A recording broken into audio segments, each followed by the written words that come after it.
Opinion segment. Abraham Lincoln warned us 150 years ago that this incredible experiment called the United States of America, founded under God's direction and continuing by His blessing, could never be defeated from without by another nation or enemy. It could only fall from within. It could lose the Almighty's blessing. Mr. Lincoln was not only one of our greatest presidents, he was very prophetic. We are, without doubt, falling from within. We are losing God's blessing. How can we expect a God to bless a country that allows a baby to be born feet first, with only the very top of the forehead still in the womb, then a butcher called an abortionist inserting a device up through the back of the neck and slowly sucking the brains out of this child of God in the most excruciating death possible, and force you and I to pay this killer $15,000 instead of trying him for murder? Will He bless a nation that has legalized the taxpayer-funded slaughter of over 40 million of His children over the last 30 years? A country that places more value on a baby whale or dolphin or owl than a baby human. Wasn't our Lord Jesus in the womb at one time? Now there's a 50% chance He wouldn't survive. A mother's womb is now the most dangerous place for a human being to be.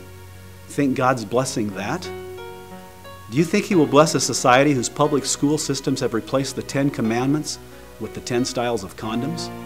A nation that has allowed a small minority of liberal, God-hating activists to decide that thou shalt not kill, thou shalt not steal, etc. is bad for 5th and 6th graders, and that teaching them how to use a condom is good. That an organized, generic prayer to God has to go so as not to offend anyone. How about offending God? Isn't that worse? Will He bless a nation that is slowly, by an absolute, out-of-control active judiciary, promoting and legalizing homosexual unions and marriages? Do you remember why He destroyed Sodom and Gomorrah? Or will He bless a nation that protects child pornographers under First Amendment rights and that has just removed any private property rights from all of us?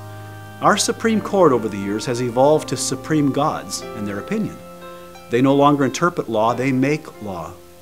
With the exception of the Honorable Justices Thomas, Scalia, and Rehnquist, the other 6, now 5, are a bunch of elite socialists. And they now have supreme rule over all of us. We have devolved to a nation run by godless, unelected for life, activist gods. Is the real God blessing that? Or is He blessing us when we are over $7 trillion in debt? Israel and Judah were never even 7 cents in debt when under His mighty, powerful blessing. No country can be 7 trillion in debt while being blessed by God. He can and does bless us, His remnant, as spoken of in the Bible, but does He bless a nation that has turned its back on Him? I believe Abraham Lincoln was right. No nation or enemy could overcome us from without. But in my opinion, we are self-destructing from within. And may God have mercy on us